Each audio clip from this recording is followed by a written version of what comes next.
Happy to have you along, my fellow Americans. I'm Sam Bushman, Dr. Scott Bradley, freedomsrisingsun.com with me. We're talking about his incredible Q&As on the Constitution every Thursday night. Go to freedomsrisingsun.com for your ticket to ride. You can get a ticket to attend the webinar every Thursday night. That way they don't get the riffraff in that want to just cause trouble, if you know what I mean. But anyway, Dr. Scott Bradley is the author of the Collegiate Series to Preserve the Nation as well, available at freedomsrisingsun.com. They got a big problem. They knew about it literally within days, but I don't know why we didn't know. Turns out that, hey, the bullet fragments in the Charlie Kirk assassination flat out don't match the rifle. Literally, a sheriff in southern Utah resigned. They claim it didn't have anything to do with this. It was internal office issues. I think they're playing games, but that's my opinion. But this might topple the whole case, Doctor. Yeah, it's not a sure thing. It's not a done kind of detailed kind of thing. That for most Americans probably realize that rifling is the grooves that are in the barrel of a rifle in most handguns. And when a bullet gets sent down that barrel, it takes the signature of that rifle there that you can match up with the markings on the bullet when they recover it. And so it's kind of like fingerprints, if you will. But the fact of the matter is that what they likely have, I'm thinking, is a fragment of something. I'm not even sure it's a bullet, to tell you the truth, but let's just say it's a fragment. And they can, bullets, very frangible bullets, they break up into small pieces. And there may not be enough of a piece there to match it with the rifling. However, there are so many other cross connects on this thing. I mean, this idea that it was a 30-06 rifle from about 150 yards, the velocity and power of that rifle is such that now I shot my first deer with a Mauser rifle, very similar to what the official narrative is that killed Charlie. It was a neck shot, and so there's a lot of similarities here. A deer's neck is pretty much more stout than the human neck. There was overpenetration. The bullet went through and never looked back. It probably went easily. I wasn't watching where it went. I mean, I tried to make sure my backstop on everything's safe when I shot it, but it was probably at least 100 yards down the road before it bumped into another hill or something. And nobody found an overpenetrated bullet on Charlie's murder scene. Nobody was injured behind Charlie. And the ground behind Charlie was almost immediately paved over by the university. It destroyed evidence, in my opinion, similar to what the Trade Towers crime scene did after 9/11. So here's the deal. They say they found a fragment. Well, there was some unknowing medical person that said, oh, man, it didn't go through his neck. He had bones of steel that stopped it. This is Bravo Sierra, Sam. I mean, it could not and did not. No exit wound, friends. And the fact of the matter is that with that particular rifle, with that, caliber and velocity and bullet weights and all those kind of things, there's very little chance. And then now I'm kind of. So do you think it's going to topple the whole case? Do you think the guy's going to get off? Well, because you got no bullet fragments. They didn't find a bullet. They, can't match it to the rifle. Now a sheriff resigns. You find all I'm telling you is that the more we dig into this, the more bizarre it gets, Doctor. Well, with like I say, the velocity and power of that rifle that they proposed it puts in grave danger, grave disrepute as the assassination weapon. Now, all of these things, and there's a lot of experts that are so intent on having this conviction in a few minutes or two, and I hear the talking heads on the lame brain media, the mainstream stuff. They are so in favor of this. It's like being in favor of the war and all the other things that are going on now. But this is, if they have a trial, which it sounds like they might if somebody doesn't get Arkansas-cited, a fair trial is going to require answers in an open court. It's going to be subject to cross-examination. There'll be subject matter experts brought in. Well, I hope you're right, but I know from experience oftentimes what they do is limit the testimony and just demand to the jury, hey, you're talking about these things and that things. And I bring this up because the Tina Peter case just got overturned.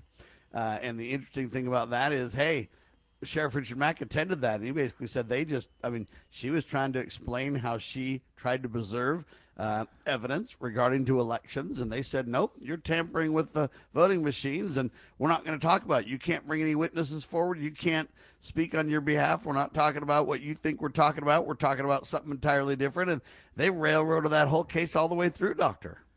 Well, there's no question, and I've sat through courtrooms of that exact scenario. I mean, not the exact trial or anything, but similarly where the judge constrained these things. But if there is a fair trial that's subject to cross-examination, subject matter, which there will not be in my prediction, it's a sad scenario. But I believe that this evidence, because I keep moving, I think the conviction is not nearly the slam dunk the establishment would have us believe, and I think we need to stay tuned.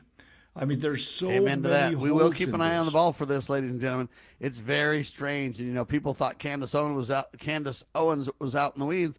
And, I don't agree with everything she says. But you know what? A lot of what she says is starting to come out as, there's more to this story than meets the eye. Strange behavior by certain people. Strange, quick. Hey, Kash Patel said, we got the guy. Sorry, no, we don't. Got the guy. Sorry, no, we don't. Oh, now we got the real guy because the sheriff teamed up with a buddy who teamed up with somebody who knew the family and the dad, and everybody just turned this guy in because he was afraid that he was going to get assassinated by the government, or all these weird things. We haven't heard a word from the victim because he's dead. We haven't heard a word from the so-called perpetrator. Not a single word from anybody. His lover, or whatever you want to call it, friend, his parents. Nobody seems to be talking, and that alone to me is very strange. But don't worry, while all this is happening, Congress is taking a break. Government's partially shut down, and they're just having a good time. They're appearing everywhere in news bites. They're just having a party, Doctor, on your dime while midterms are coming up. Well, they're on a 2-week spring break, and it seems like they get a 2-week or a 1-month break about every other month. Yeah, on this thing. even the government school kids only get a week. Yeah. But, we got the TSA travel snarls. We got potential national security issues during the war and potential sleeper cell stuff, the ICE funding, the escalating war in Iran, the Epstein file controversies, the economy's melting down because of the war. The White House is pushing for an early return, but nobody's saying, hey, we'll be back in time. We're going to take our 2 full weeks. And here's how I'd handle this. And maybe, I don't know, maybe we need to peel this more, but if I was in the Congress, I would put forth a bill that says we take no breaks and we receive no pay until we resolve anything that could be a shutdown. And yeah, we'll get paid after, just like the TSA guys are going to get paid and everything like that. But Congress has to put a little skin in the game. They are elites. Everybody looks at this as another testimony, if you will, about this 2-tier system. Here's these guys. I don't know what they pay their TSA people. It's an unconstitutional organization anyway, and I've got another solution that would work better, be more inexpensive, and be a lot more friendly. But that's not the point of discussion right now. But Congress is out there. They continue to get their money, and they could. They actually, the Constitution says they set their own rules.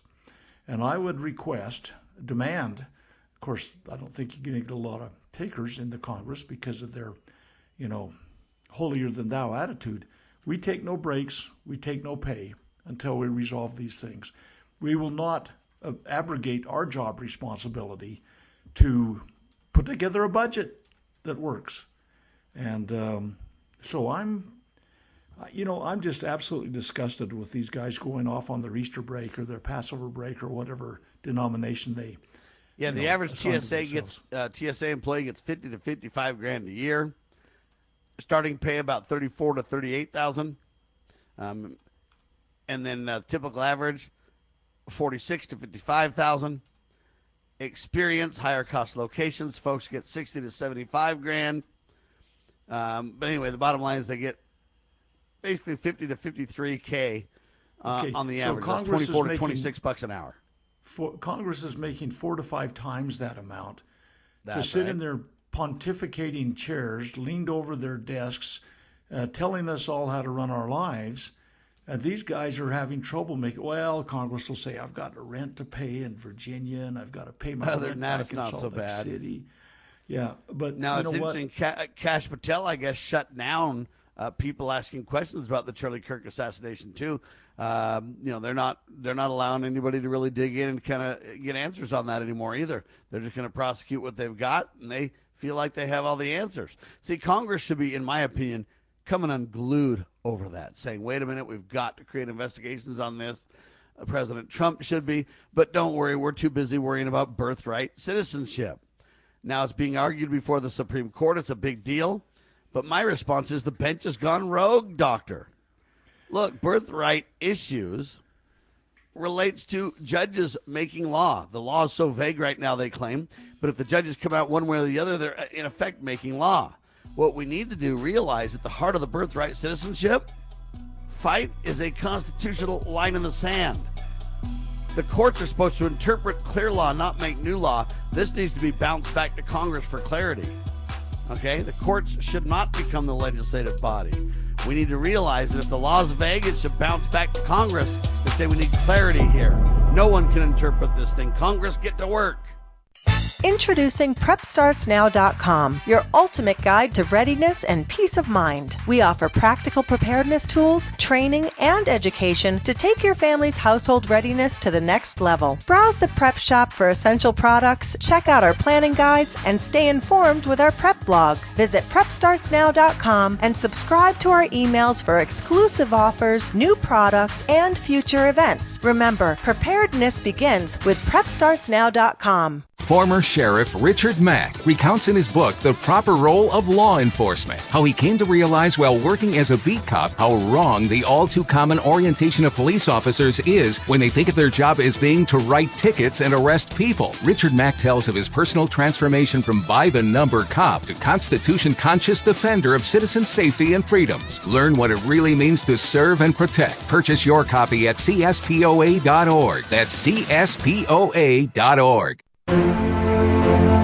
The Foundation for Moral Law is a nonprofit legal foundation committed to protecting our unalienable right to publicly acknowledge God. The Foundation for Moral Law exists to restore the knowledge of God in law and government and to acknowledge and defend the truth that man is endowed with rights not by our fellow man, but by God. The Foundation maintains a twofold focus. First, litigation within state and federal courts. Second, education, conducting seminars to teach the necessity and importance of acknowledging God in law and government. How can you help? Please make a tax-deductible contribution, allowing Foundation attorneys to continue the fight. You may also purchase various Foundation products as well at morallaw.org. Located in Montgomery, Alabama, the Foundation for Moral Law is a nonprofit, tax-exempt 501c3 founded by Judge Roy Moore. Please partner with us to achieve this important mission. morallaw.org.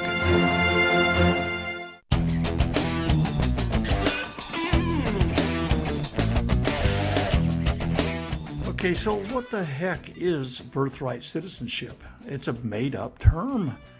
They're going to scooch it and smooze it into being a natural-born citizen as required by Article 2 of the Constitution, but it is a made-up term. And Trump tried to address it improperly by an executive order. Right after his inauguration, he wrote an executive order and says we're revoking birthright citizenship.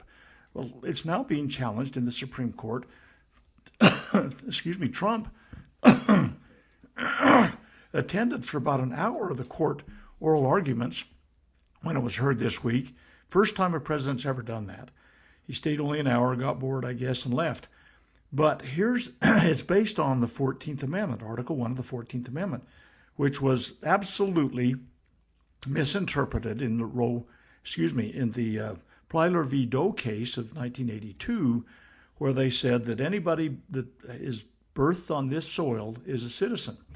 That does not follow the original intent of the authors of the 14th Amendment. It does not follow the founders' original intent. The founders had Vattel's Law of Nations book in front of them, and it explained what natural-born citizen is. And if someone is born in a country, anywhere, it's their place of birth. Their citizenship is their father's citizenship. And our 1790s citizenship laws reflected this position. They've got to renounce all allegiance to anything else. No dual citizenship was allowed. But this whole thing is being argued. I listened to the arguments that were presented by the people that were presenting the defense of Trump's position that it should be revoked. They went it upside down and backwards. And the questioning by the justices tells me that Trump is going to lose based upon the justices' interaction. He's going to get his butt handed to him on a platter. Well, right so now to the speak. law is vague because of all the conflicting decisions and things that have been made since the Founding Fathers' position. And the courts should not become the legislature. Congress needs to write the law. And if it's vague, then, you can't interpret that. You just need to go back and say, Congress, you got to tell us what you mean here, people. And, what do you think? You know what? Article 5 of the 14th Amendment absolutely suggests that solution. It says that Congress can correct any misunderstanding. Section 5 of Amendment 14. So here's the deal. I think future presidential elections are at stake. I think that the Supreme Court took this in order to slap Trump down in a very public way. I think what is happening is that they've been, Trump has been picking at them. I mean, and I'm being kind. Trump has slandered them and offended them and blatantly blasted back in their faces things, called them everything but idiots. And I think what they did is they took this and based on the questioning lines that they used, the justices used during the hearings, I think what they're going to do is they're going to slap Trump down in a big way, and it's going to be a big defeat, but it will really, really affect the future of presidential elections. And it'll affect the future of deportations. It'll affect the future of how many people can claim American citizenship. It'll promote the communist Chinese and everybody else just landing on American soil to have babies. I mean, it will be a disaster because no one's really talking about this idea that, hey, Congress needs to decide this. I think there's a guy on Fox talking about it. Can't remember his name now, John whatever. And me and a few other people are kind of highlighting this. But go read your 14th Amendment, people, if you don't believe me.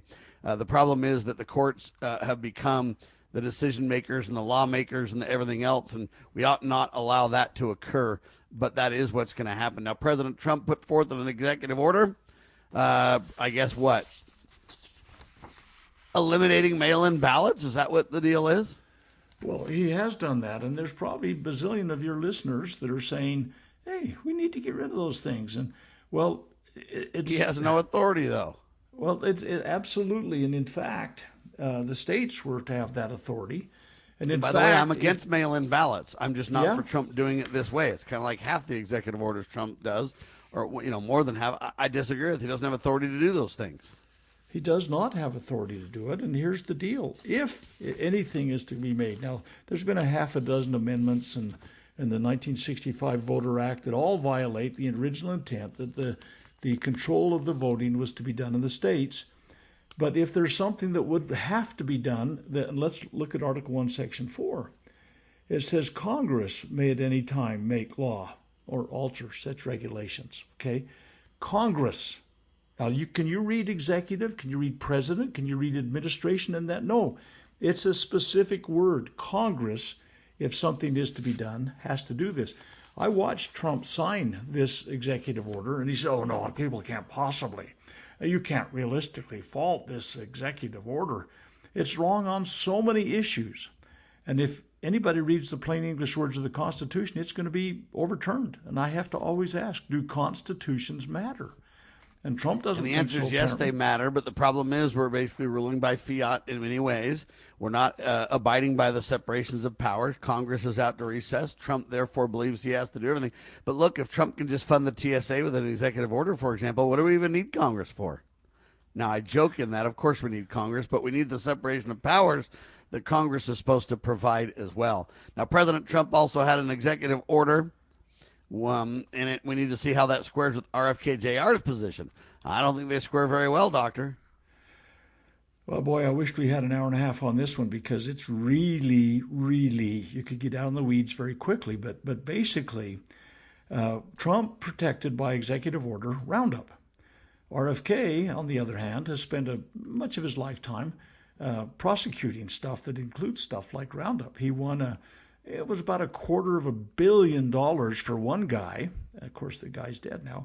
But the loss to be paid for to his family, Another one he won was kind of a class action suit. I think it was $11 billion against Roundup. There's good evidence that there's challenges with this product, and Europe has banned it basically. And Trump comes out and by executive order preserves it and says we can keep doing it. Now, you know the rest of the story on this thing, and you'll say we've got to take a measured response that it's kind of like you talk about. You don't just shoot a hijacker in the head that's flying your airplane to save the passengers. He probably slumps over the controls and you can't get it away and you end up crashing the plane. But something like 97% of U.S. agriculture currently depends on Roundup. And a lot of the components of it are imported from foreign countries like China.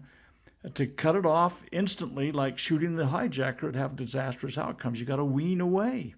And boy, do I wish we could talk about some of the technological things that will allow us to do that. I'm sure glad Bobby Kennedy did not get fired over what Trump did, because he's doing so many other good things in so many other ways. But there's got to be a step-by-step process to allow us to extract ourselves. Trump should have not sent out that executive order. He should have let Trump or Bobby Kennedy take the lead and dismantle this a little bit at a time in an effort to save the American people's health and vigor and everything else. This is disaster. But again, it just proves that most of what Trump does is by executive order. It can be overturned by the next guy, and most of it won't have lasting change whatsoever. By the way, a Colorado appeals court on Thursday, so yesterday, overturned the 9-year prison sentence of Tina Peters. Now, they say the conviction was upheld, but they overturned it. They sent it back to a lower court, a 3-0 decision, sent it back to the lower court and said, hey, you guys have to kind of relook at this thing. It's out of control.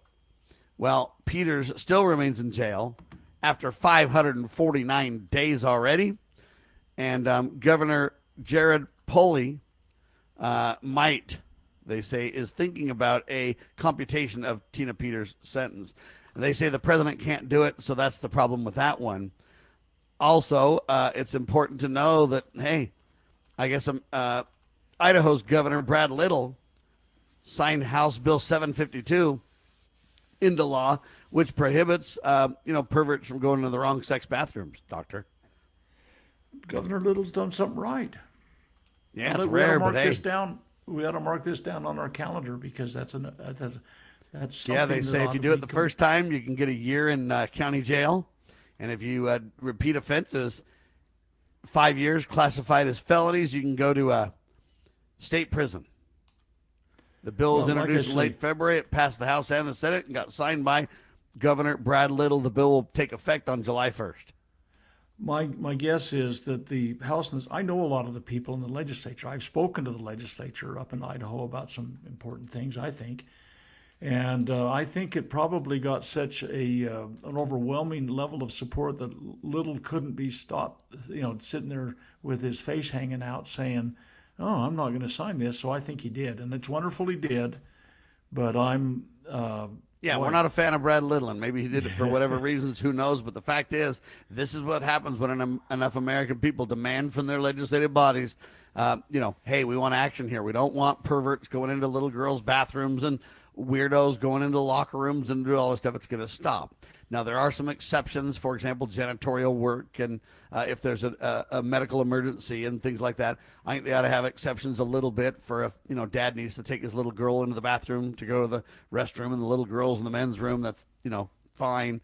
Or if mother needs to take little Johnny, who's 3, into the bathroom and help him, that's fine. We need a few exceptions, but for the most part, hey, this perversion has got to stop. And Brad Little and Idaho are following about 19 other states that already have this kind of stuff on the book, and good for them, Doctor. We need more of it.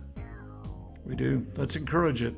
Amen. We're flat out of time, ladies and gentlemen. freedomsrisingsun.com is the Good Doctor's website. My website's libertyroundtable.com and libertynewsradio.com. Spread the word, share the love, and God save the Republic of the United States of America.